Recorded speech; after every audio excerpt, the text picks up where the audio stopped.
नमस्कार मित्रों, मैं डॉक्टर सिराज शेख, हिंदी विभाग प्रमुख सुशीला शंकरराव गाढ़वे महाविद्यालय खंडाला, शिवाजी विश्वविद्यालय कोल्हापुर के बीए तृतीय वर्ष के लिए हिंदी साहित्य का इतिहास यह प्रश्न पत्र क्रमांक 9 के लिए रखा गया है और यह महत्वपूर्ण विषय है क्योंकि साहित्य के छात्रों को हिंदी साहित्य के इतिहास से अवगत होना बहुत ही ज़रूरी है।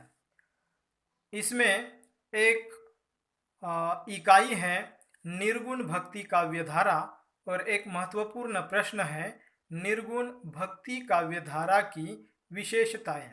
इस विषय पर आज हम चर्चा करने वाले हैं। हम देखेंगे निर्गुण भक्ति काव्यधारा की सामान्य विशेषताएं। भक्तिकाल की समय सीमा विक्रम संवत 1375 से 1700 तक की मानी जाती है। निर्गुण, निराकार, अवर्णनीय, अकथनीय ईश्वर को अपने काव्य का विषय बनाकर समाज जागृति करने का प्रयास निर्गुणवादी कवियों ने किया है। अतः इन कवियों में संत कबीर और जायसी प्रमुख प्रतिनिधि कवि है।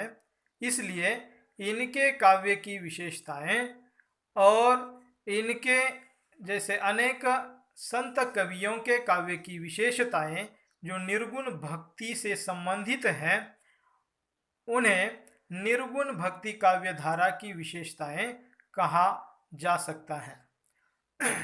उनकी प्रथम विशेषता है निर्गुण ईश्वर में विश्वास। संत कवियों ने निर्गुण ईश्वर में विश्वास किया है।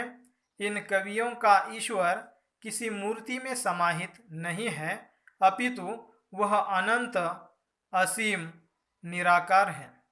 इसका वर्णन नहीं किया जा सकता। वह अकथनीय है और वह पुष्पगंध के समान है। कबीर ने एक दोहे में उस ईश्वर की पहचान सारे लोगों को कराने का प्रयास किया है। एक उदाहरण के माध्यम से, एक दोहे के माध्यम से। जाके मुख माथा नहीं, ना ही रूप कुरूप, जाके मुख माथा नहीं, ना ही रूप कुरूप, पुहुप वासते पांतरा, ऐसा तत्व अनूप। जिस प्रकार पुष्प के गंध को हम महसूस करते हैं, समझ लेते हैं कि यह गुलाब पुष्प का गंध है या अन्य किसी दूसरे फूल का यह गंध है, परंतु उसे देख नहीं सकते, उसका वर्णन नहीं कर सकते हैं। उसी तरह ईश्वर हर जगह पर होता है। हम उसे देख नहीं सकते लेकिन उसे महसूस तो कर सकते हैं। इस तरह से वह निर्गुण है, निराकार है। निर्गुण कवियों का काव्य देखने के पश्चात हमारी समझ में यह बात आती है कि इन कवियों ने जिस ईश्वर का वर्णन किया है वह निर्गुण ईश्वर है। वे अवतारवाद और बहुदेववाद में विश्वास नहीं करते। इसलिए उनके काव्य की दूसरी महत्वपूर्ण विशेषता है बहुदेववाद और अवतारवाद का विरोध। संत कवियों ने बहुदेववाद और अवतारवाद का विरोध किया है। हिंदू और मुसलमान इन दो जातियों में एकता स्थापित करने का संतों का यह प्रयास सराहनीय और प्रशंसनीय रहा है। कबीर का कथन इस संदर्भ में द्रष्टव्य है। दुई जगदीश कहाँ ते आया, कहूँ कौने भरमाया। कबीर का कहना है ईश्वर एक है और दो ईश्वर का प्रतिपादन करना ठीक नहीं है। दो ईश्वर को मानना भ्रम है। इसलिए अवतारवाद में कबीर विश्वास नहीं करते। केवल कबीर ही नहीं बल्कि कबीर के साथ दादू दयाल हैं और रैदास हैं और भी अन्य कई कवि हैं इस काल के मध्य युग के, जिन्होंने बहुदेववाद और अवतारवाद का विरोध किया हुआ है। संत काव्य की तीसरी प्रमुख विशेषता है सद्गुरु की महत्ता। इन्होंने ईश्वर को पहचानने के लिए या ईश्वर तक जाने के लिए सद्गुरु के महत्व को उन्होंने प्रतिस्थापित किया है। सदगुरु का महत्व लगभग सभी संतों ने माना है। गुरु के मार्गदर्शन के अभाव में लक्ष्य तक नहीं पहुंचा जा सकता। इसलिए गुरु के महत्व को संतों ने बार बार अधोरेखित किया है। कबीर ने कहा है, सदगुरु की महिमा अनंत, अनंत किया उपकार। सदगुरु की महिमा अनंत, अनंत किया उपकार। लोचन अनंत उघाड़िया, अनंत दिखावनहार। इस तरह से निर्गुण भक्ति काव्यधारा की चौथी महत्वपूर्ण विशेषता है जाति पाति का विरोध। जाति भेद मनुष्य जाति के लिए लगा हुआ एक दाग है। इस विश्व में जाति भेद मानना ठीक नहीं है। हे विश्वची माझे घर, जिस प्रकार से मराठी में कहा गया है, इस तरह के विचार संपूर्ण समाज, संपूर्ण लोगों के होने चाहिए। यह विचार मानवतावादी विचार है। किसी को हीन दीन कहने का किसी को अधिकार नहीं है। जैसे जाति पाति पूछे नहीं कोई, हरि को भजे सो हरि का हो। यानी कि ईश्वर के पास किसी भी प्रकार का जाति भेद नहीं होता। जो उसकी आराधना करता है वह उसका हो जाता है। हम देखते हैं कि मध्यकाल में जितने भी संत हो चुके हैं वह किसी एक विशिष्ट जाति के संत नहीं हैं, बल्कि बहुत से अलग अलग जातियों में जन्म लिए हुए ये संत हैं, लेकिन ईश्वर उनका हो चुका है। अर्थात जो हरि की सेवा निस्वार्थ भाव से करता है वह ईश्वर का अर्थात हरि का हो जाता है। ईश्वर के सामने जाति और पाति का महत्व बिल्कुल नहीं होता है। निर्गुण कवियों ने समाज में प्रचलित रूढ़ियों और आडंबरों का विरोध किया है। रूढ़ी एवं परंपरा के कारण समाज अंधकार, अंधश्रद्धा, अनाचार, पापाचार में डूब चुका था। ऐसे समाज को इन कुकर्मों से निकालने की आवश्यकता थी। वैज्ञानिक दृष्टिकोण लगभग समाप्त हो चुका था। ऐसे में कबीर ने बाह्याडंबरों का विरोध किया है। मूर्ति पूजा के नाम पर की जाने वाली हिंसा का विरोध किया है। इन शब्दों में वे इसका विरोध प्रदर्शित करते हैं। बकरी पाती खात हैं, ताकि काढ़ी खाल, जे जन बकरी खात हैं, तिनको कौन हवाल। अर्थात बकरी का कोई दोष नहीं, वह पत्तियां खाती है, फिर भी उसे बाह्याडंबर या रूढ़ियों के नाम पर कत्ल किया जाता है। यह अच्छी बात नहीं है। निर्गुण भक्ति काव्यधारा की एक महत्वपूर्ण विशेषता रहस्यवाद मानी जाती है। रहस्यवाद का अर्थ होता है कि यह संपूर्ण विश्व एक उलझा हुआ रहस्य, एक माया के जैसा है। देखिए, संत काव्य में प्रेमासक्ति और रहस्यात्मकता की प्रवृत्तियां महाराष्ट्र के विठ्ठल संप्रदाय से आई हैं। प्रणयानुभूति के क्षेत्र में जाकर ये कवि खंडन मंडन भूल जाते हैं। इनका हृदय तरल और कोमल हो उठता है। संत काव्य में मुख्यतः अलौकिक प्रेम की अभिव्यंजना हुई, जिसे रहस्यवाद कहते हैं। अर्थात साधना के क्षेत्र में जिसे ब्रह्म कहा जाता है, साहित्य के क्षेत्र में वही रहस्यवाद है। संतों का रहस्यवाद शंकराचार्य के अद्वैतवाद से प्रभावित है। जैसे जल में कुंभ, कुंभ में जल है, भीतर बाहर पानी। जल में कुंभ, कुंभ में जल है, भीतर बाहर पानी।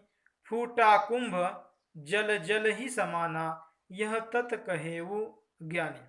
अर्थात वह घड़ा जिसमें पानी भरा, जल भरा जाता है, और वह जब विलीन होने लगता है तो बाहर भी पानी होता है, अंदर भी पानी होता है जब वह फूट जाता है। तो इसी तरह से यह एक तरह का रहस्य है। निर्गुण भक्ति काव्यधारा की छठी विशेषता है भजन तथा नाम स्मरण।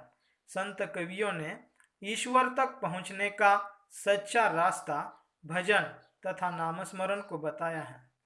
इसके माध्यम से ही हरि, ईश्वर या अल्लाह हृदय में प्रवेश करता है। यह तब होगा जब यह नामस्मरण सच्चे मन से होगा। जैसे माला तो कर में फिरे, जीभ फिरे मुख माही। माला तो कर में फिरे, जीभ फिरे मुख माही। मनुआ के 10 दिशी फिरे, सो तो सुमिरन है।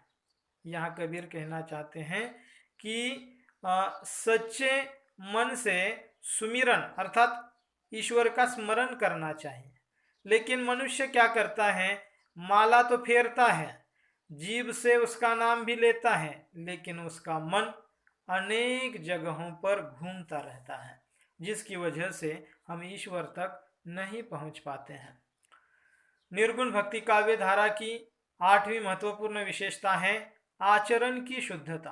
अर्थात ये संत कवि केवल विचार नहीं व्यक्त करते थे, बल्कि वह आचरण भी शुद्ध रखते थे।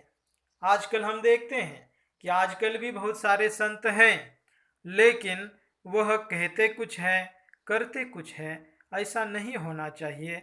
आचरण की शुद्धता होनी चाहिए। संत कवि आचरण की शुद्धता पर बल देते हुए पाए जाते हैं। सदाचार की प्राप्ति के लिए इन कवियों ने आचरणों को शुद्ध करने का आग्रह किया है। यह आचरण तभी संभव है जबकि संपूर्ण विकारों को उत्पन्न करने वाली माया का त्याग करता है।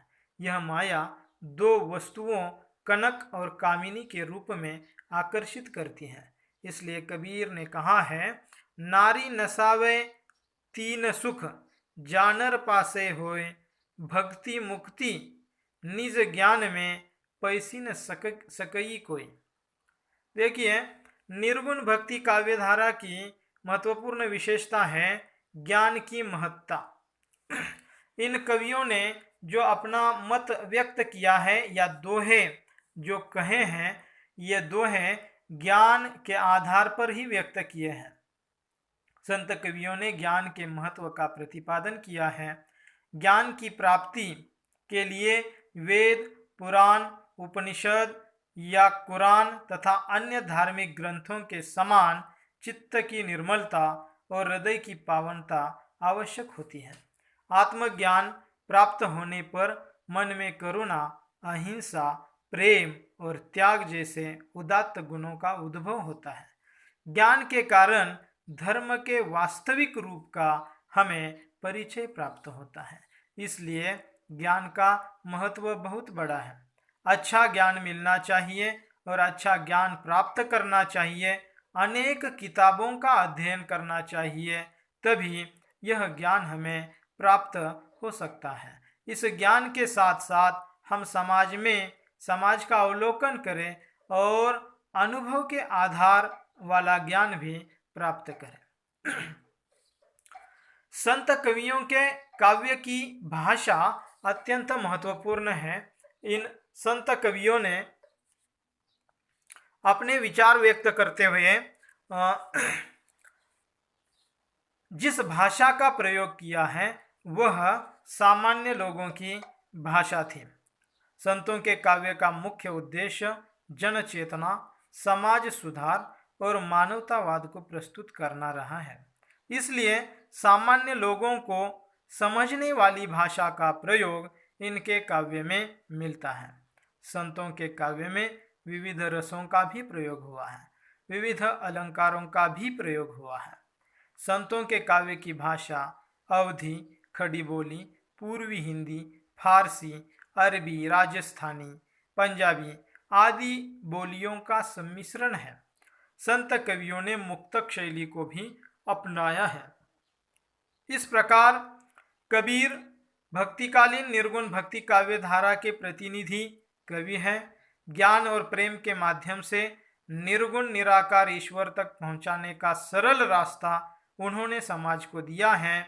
उन पर भारतीय अद्वैत दर्शन और मुस्लिम सूफी दर्शन का प्रभाव स्पष्ट परिलक्षित होता है। कबीर और जायसी ये 2 प्रतिनिधि कवि निर्गुण भक्ति काव्य धारा के प्रमुख कवि होने के कारण इनके काव्य की विशेषताएं निर्गुण भक्ति काव्य धारा की विशेषताओं में अधिकतर दिखाई देती हैं। इस तरह से हम देखते हैं कि निर्गुण भक्ति काव्य धारा यह हिंदी साहित्य के इतिहास में एक महत्वपूर्ण भक्ति काव्य धारा है जिसे सुवर्ण युग कहा जाता है। इस काव्य धारा ने समाज को पथ प्रदर्शित किया है। एक अच्छा दृष्टिकोण समाज को इस काव्य धारा ने देने का प्रयास किया है। इसलिए यह काव्य धारा सदैव हिंदी साहित्य के इतिहास में अमर रहेगी। आपने बड़े धैर्य से इस वीडियो को आप देख रहे हैं। आपका बहुत बहुत मैं धन्यवाद ज्ञापित करता हूँ।